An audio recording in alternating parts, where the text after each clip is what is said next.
Dentro del estado ecuatoriano y en el estado colombiano hubo un asesino serial llamado Daniel Camargo Barbosa. Fue un violador y asesino en series. Como lo vestían a él de niña, entonces creó un cuadro psicológico en su mente, capaz con odio y aversión hacia las niñas. Me parece que Camargo es uno de los asesinos seriales más prolíferos de la historia. Como se los mencionaba, dentro del mundo criminal, asesinos seriales, inclusive llegó a un punto en el que un poco como que se romantizó el asunto, podría decirse, porque al llegar al dominio público, muchas personas comenzaron a tener una especie de fanatismo hacia él. Pero antes de hablar de eso, quisiera partir desde lo más básico, ¿no? ¿Cómo surge un asesino serial? A ver, yo creo que la verdad surge desde el núcleo familiar. Yo tengo un poco de conocimiento en temas psicológicos y tiene que ver mucho qué es lo que los padres enseñan y cómo corrigen a los hijos y de qué manera van a corregir a los hijos. ¿Cuál es la enseñanza que tú le das a tu hijo desde que está desde el vientre de 3 meses hasta 5 años? Tú vas a saber qué clase de hijos tienes. Entonces, ¿cuál es la enseñanza? ¿Cuál es el consejo? ¿Cuál es el ejemplo que uno le da? Dentro del estado ecuatoriano y en el estado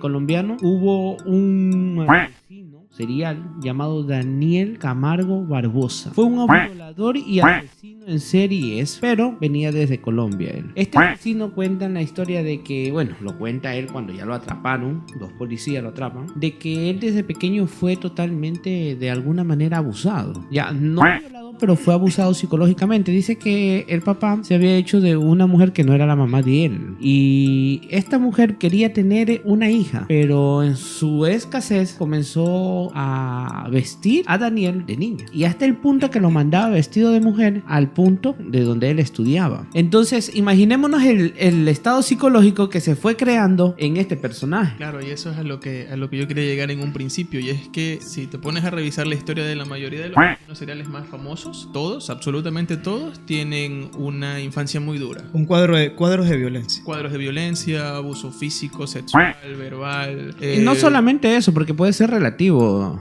muchachos, porque, a ver, a veces los padres somos como muy sueltos y optamos en decir, no, el chiquito, o el pucho, o no, es que es mi hijo, el primero, y no optamos en corregir en el momento adecuado las cosas que no están bien, y tratar de, por eso dice, hay un dicho, árbol torcido jamás se endereza.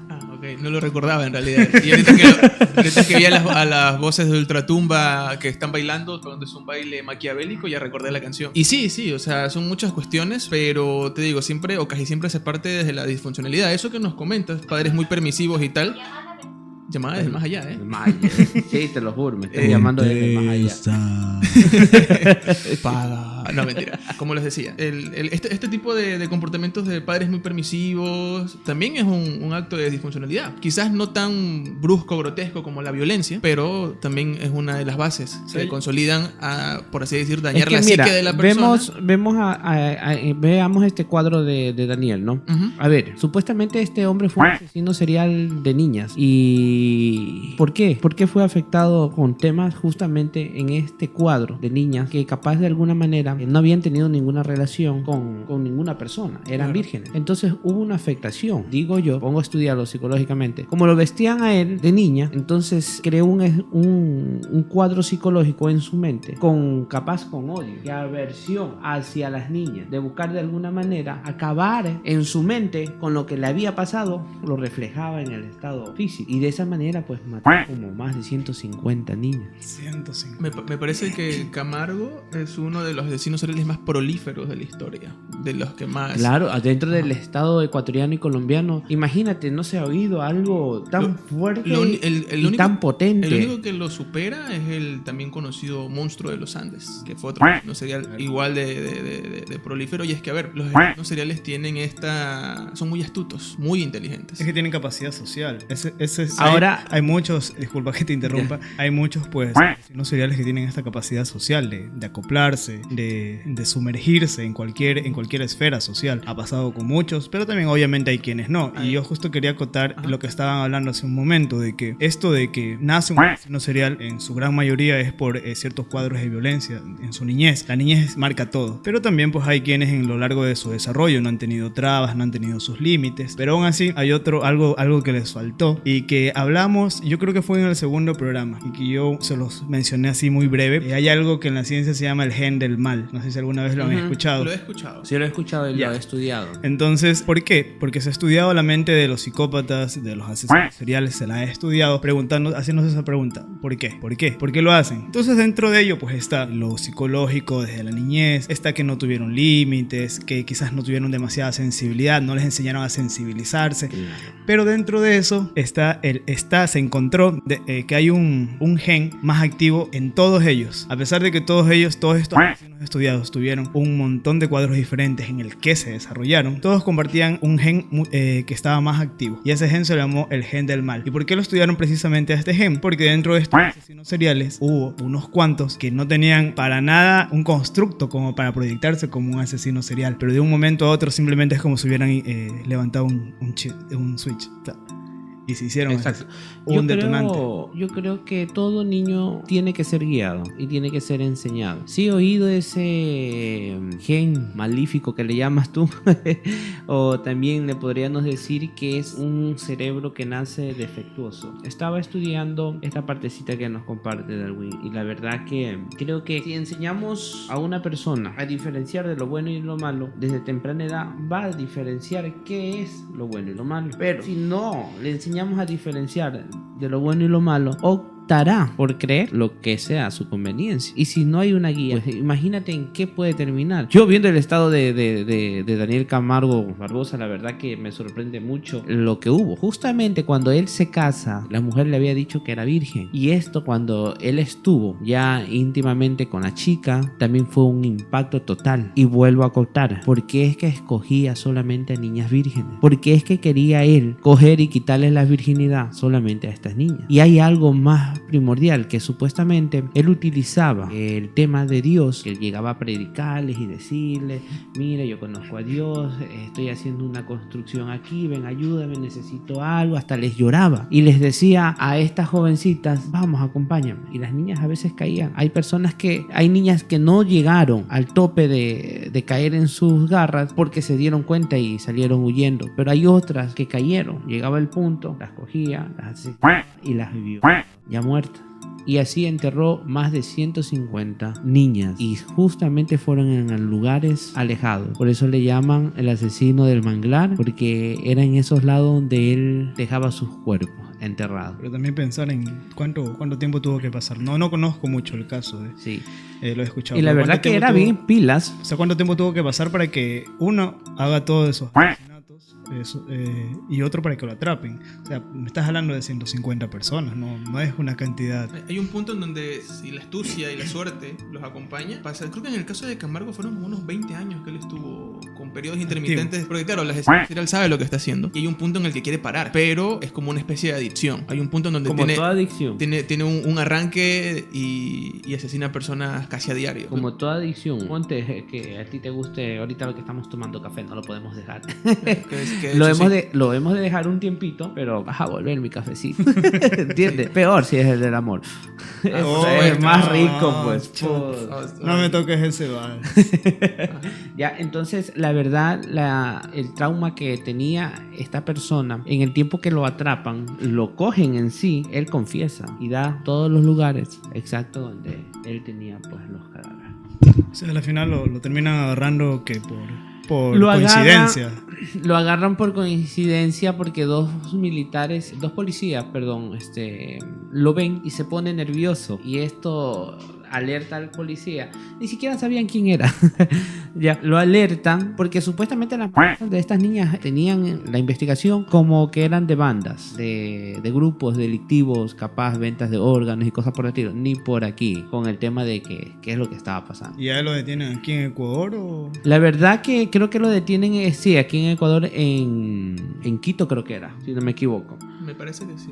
Sí. Puede ser. Y ahí pues dan con los lugares exactos en donde él cometió todito estas perchorías. Pero entonces hasta el momento es como, bueno, como el primero que hemos abordado, ¿no? Como el asesino serial en realidad es un reflejo de las bases en donde se desarrolla y luego pues la sociedad termina siendo el campo en donde explota lo que absorbió en esta pequeña base. Como tú dices, que obviamente es tener esa aversión a las mujeres, es por esa obligación que tuvo de vestirse como mujer, el trauma que creo se hizo un estigma alrededor de esta figura. Entonces es como un pequeño llamado siempre a ver qué haces, qué dices. Lo que hablábamos hace unos programas, no recuerdo un programa en el que hablamos de nuestros monstruos de la infancia. Hay que saber qué se le dice a un niño, con qué se juega, cómo se lo educa, porque puede terminar pues de muchas formas. Justamente en ese tiempo donde a él lo detienen, le iban a dar 16 años. Imagínense, porque la vida de Camargo, ya una vez atrapado, que fue el 26 de febrero de 1986,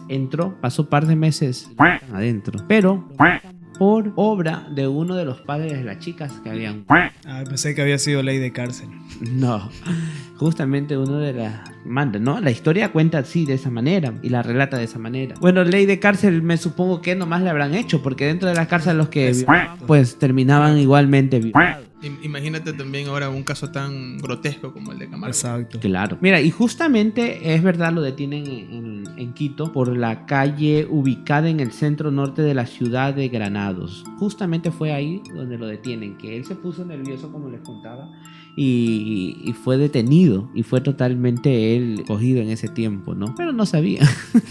También, fue por casualidad. Pero también en qué condición mental tiene que él haber estado como para decir, hey, mira, ¿sabes qué? Yo hice esto. Al verse acorralado, creo que no tuvo otra opción. Y es que, a ver... No, dice que él, como había el tema del caso, por eso hay una duda de investigación. No saben si en verdad fueron las bandas o fue justamente él el culpable. Porque la paliza que le dieron adentro por sacar información, dice que terminó confesando. Pero obviamente cuando ya confesó, pues le pidieron dónde estaban las chicas. Y en el proceso él reconoció solamente a 70 niñas de las 150 desaparecidas en el tiempo de su vida. Antes de que me cuentes eso, entre las voces ultratumba que suelen rondar en este estudio, hubo uno que tenía una anécdota con Camargo. No sé si todavía está por ahí o ya se fue a penar por otro lado. ¿Se fue a penar por otro lado? Sí, se fue a penar por otro lado. Espero que esté asustando a alguien por allá, pero bueno, una voz de ultratumba me comentó que su padre conoció a Camargo. Porque pues él estuvo en diferentes ciudades y en algún punto estuvo aquí en Machala. En esta bella ciudad de Machala. En esta bella ciudad, él se encontró con Camargo y supo relatar, el padre de esta alma en pena, que era una persona con una energía terrible. Tú te acercabas a él y sentías unas vibras que no podías. De hecho, comentó de que él, luego de haberlo simplemente observado, se sintió mal, se enfermó. O sea, es que tienes que imaginar, pues, llevar a todos esa energía. Que nos contaba también de que no era supuestamente que sabía que él era... Claro, no, todo eso se enteró después. Claro.